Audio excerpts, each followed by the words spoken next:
sense. So we are looking at a man and a woman, but I think on a broader sense, what we miss is actually the world, the kind of world we've created that makes it difficult for us to relate with one another. So that's what stood out for me, that there are pressures on women, pressures on men, and because we are not aware that there's something external from the two of us, we think we are the enemies. That's one thing I picked up.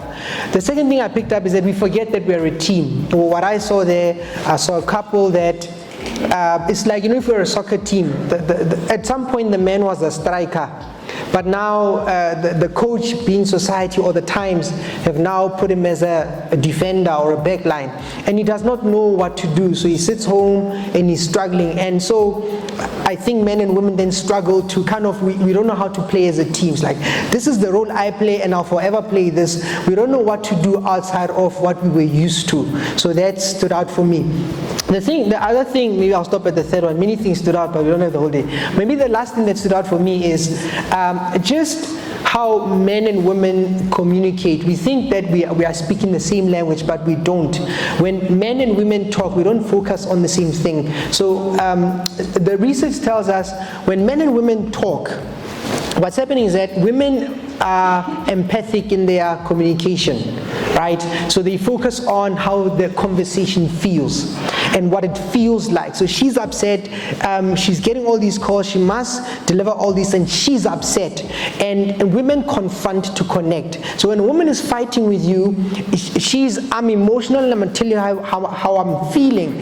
And this is important to my feelings are important. She will lean with her emotions. And men are systematic in our responses. So we listen to your words. I'm not necessarily listening to what you are feeling. So she's talking, she's upset, but he's not listening to, oh, my wife had a long day, there's a lot on her plate. He's hearing disrespect, right? Because we care about the words. That's why even if somebody does something wrong to us, if they speak to us often, we move from the thing we did wrong to, what's your tone, right? And we quickly want to deal with it in unhelpful ways. And so some of that and how men deal with problems, it's like we say, you cannot not communicate. And sometimes the solutions we choose become problems later. Drinking, violence, being promiscuous, porn, PlayStation, and all those things. Many things stood up, but I'll just keep it at that. Thank you, sir.